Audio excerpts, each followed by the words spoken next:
Alright, what's up? What's going on, guys? It's your boy Chumbles, and I'm back. This time, I'm going to go over the preseason builds that I think are essentially going to be the ones that stick for most of the preseason. Of course, there could be changes because we basically just started the preseason, but overall, I'm pretty sure I already have a good grasp of what's going on just because I've played so many games before the preseason, and then I'm kind of just implementing it with the changes that have happened, so let's quickly go over some of the stuff. So as you guys can see, this is Nidalee top with Grasp. Now, Klepto, very strong. Dark Harvest is kind of strong. Not as strong as I thought. I don't think it's any stronger than Grasp or Klepto, because in most cases, if you want to take the Dark Harvest, most of the time you'd rather just take the Klepto because it's pretty OP right now. And you would never want to take Dark Harvest when you should be taking Grasp, and I'll go over that in a second. So you take Grasp. Before, you would take Grasp just because it was the best rune. It helped you fight people and all that good stuff. So you want to take Grasp in lanes that are kind of iffy. Usually the 50-50 skill matchup kind of lanes. So I would say the Rivens, the Renekton's,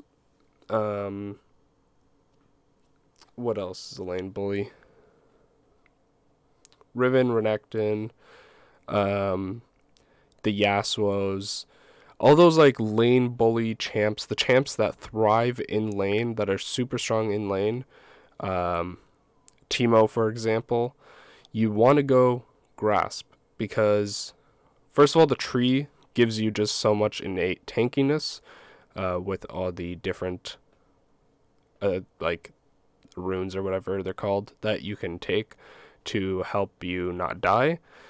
And the fact that Grasp gives you HP, it also helps to poke them down. So Grasp in the lane bully matchups, the matchups that are usually 50-50, is how I've been, I guess, describing this.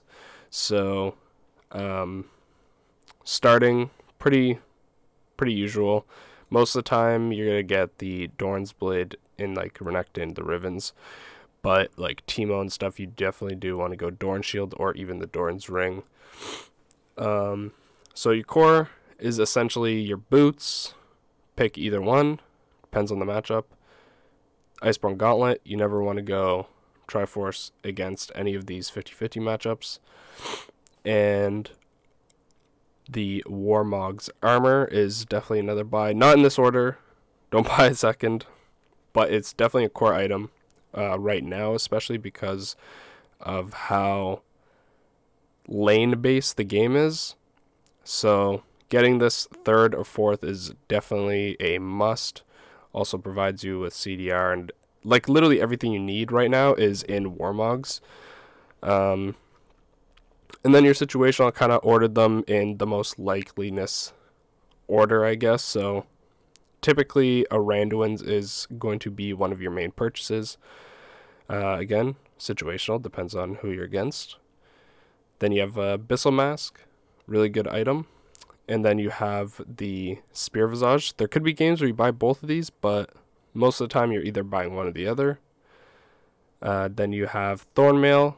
Again, really good item, especially with all these AD focused champs coming out and being played from what I've seen anyways. I've been actually buying Thornmail almost like, I'd say like every like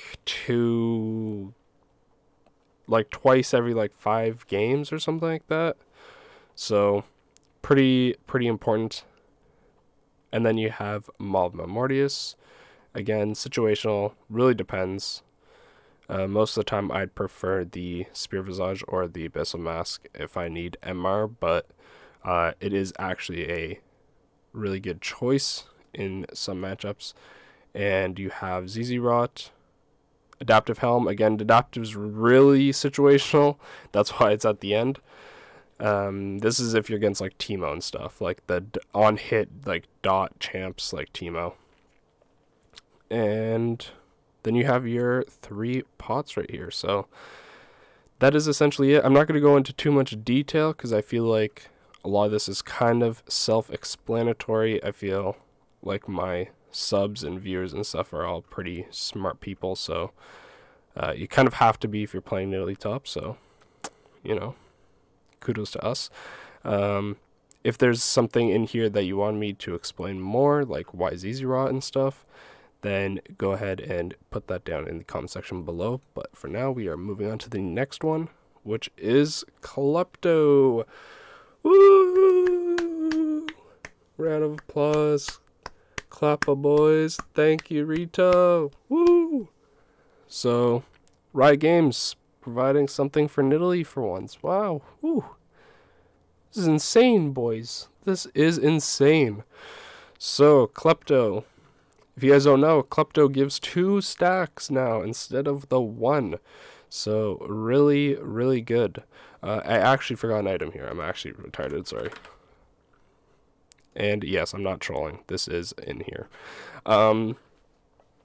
Klepto is versus any champ you would otherwise be even with or beat. So this is not 50-50. First of all, this does not mean 50-50. This is even or beat. So this is your Scions, your Maokais, basically any tank, your Tryndamirs, your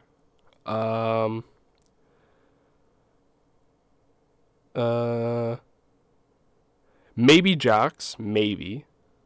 I have to test it out with his E, because there's some weird thing with Klepto right now where it seems like your auto attacks just go through stuff that isn't supposed to, so could be a bug. I don't think that's how it's intended to be.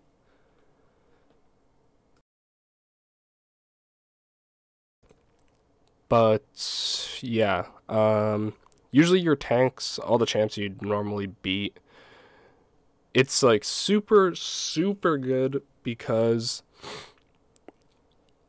honestly, the amount of times that I've gotten gold is insane. Like, I stacked up gold one game. I had like Iceborne Gauntlet at like 8 minutes, and then the other team was like, what the hell, like, how do you already have a full item right now? And then I kind of just styled on them, and then we won.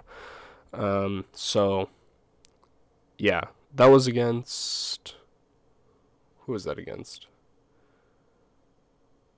I think that was against Tryndamere. Yeah. And then I had the Pantheon game where my Klepto went through Pantheon block. So my auto attack got blocked, but I got the Klepto stack, which is why I'm not sure if it works with Jax E. I'd have to test that. So if it doesn't work with Jax E, then take Grasp because you need the tankiness and stuff. So again, Iceborne Gauntlet. I do think you could put Triforce in here. I'll put it in because technically it is. I'll put it down here. I do think you can technically use it in some matchups if you are stomping, but overall, wait, what the hell?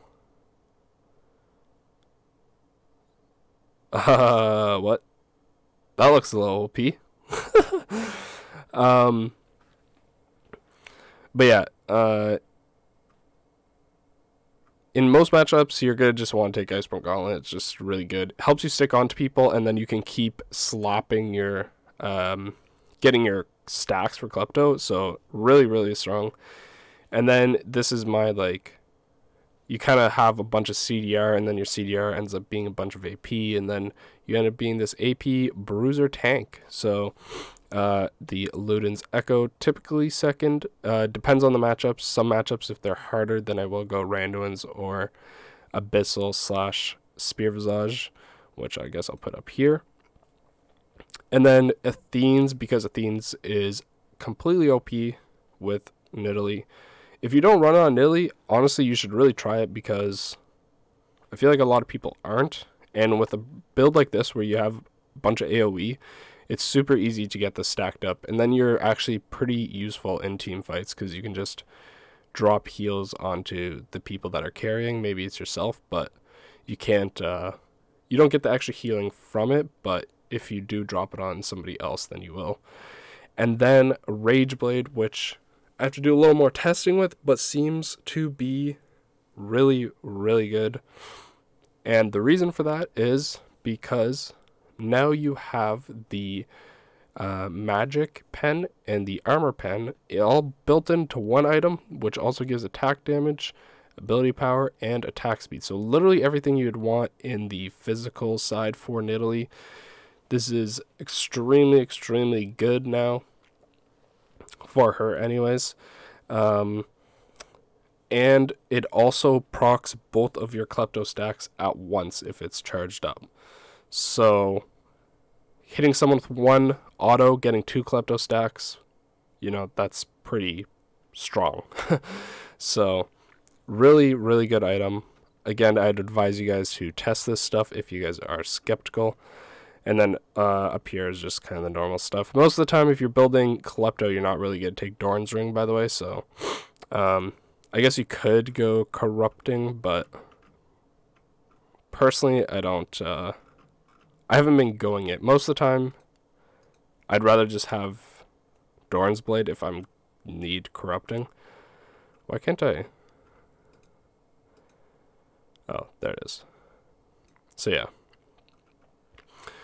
And then that's basically everything. You have your 3 pots. Again, this is kind of all depends on what you have. Most of the time, you're not going to use the red elixir, but that's why I have it at the end. But you are most of the time going to end up buying one of these 2, which, again, depends what you really need. The extra health, tenacity, and stuff, then I would go for the iron. But if you want that more damage to either split push, because it does a bunch of damage to towers, or just in the team fights and stuff, then I would go ahead and get the elixir of sorcery. So that's about everything for this little run through. Hopefully you guys enjoyed. Hopefully you guys know what to build against the champs right now, and like which I guess build path is better with what rune set. So if you guys want a more like super detailed one, then I will go ahead and do that. But I just wanted to put this out like a short kind of video explaining for people, since the preseason is still new. Yeah, so hopefully you guys enjoyed, and I will see you guys next time. Peace.